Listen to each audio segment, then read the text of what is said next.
Prison floor suddenly buckles. The man is startled, but the walls around him gave him no way out. Soon a white furry thing came out. The man cowered in the corner, afraid to look at it. When it slowly turned its head, the man realized it was an old man. The man cried out in fear, fearing that the noise would attract the guards.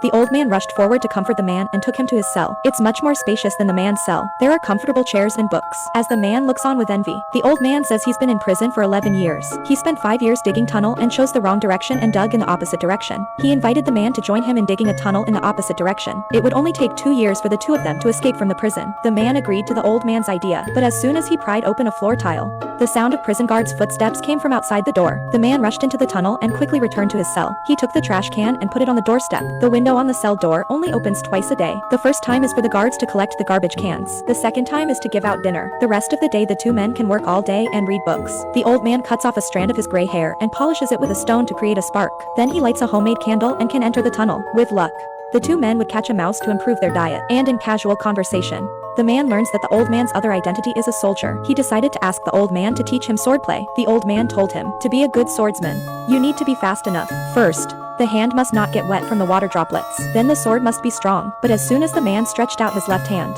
it got wet. He asked the old man how long he needed to practice before he succeeded. But the old man didn't answer. He just took his tools and went into the cave. So they learned in the morning and dug in the afternoon. When it was time to eat, they threw their bowls at the door. After a few days of hard training, the man finally mastered the skill. He started out as a rookie and became a master of his craft. To his surprise, the old man saw the roots of a plant. This meant that the tunnel was about to be dug. But just as the man turned to get his chisel, the tunnel suddenly began to slacken. There was no time for the old man to escape. The falling rocks swamped him mercilessly. The man rushed to drag the old man out of the hole, but his lungs were crushed by the stones and he could not live much longer. The old man endured the pain and asked the man to lift the floor tiles under the book. Inside was a treasure map. He told the man to follow the clues and continue digging the tunnel. When he got out, he would take the treasure map and do good deeds. After saying that, the old man went to heaven. It was time to eat. The man hurriedly put the floor tiles together and hid them in the tunnel. But the guards didn't see the man's bowl when they served the meal. He kicked the door angrily. When the old man didn't respond, he looked down at the cell and realized something was wrong. So he rushed to call his companions to put the old man into a body bag and then went to inform the warden. The man could only take this opportunity to go out of the tunnel to say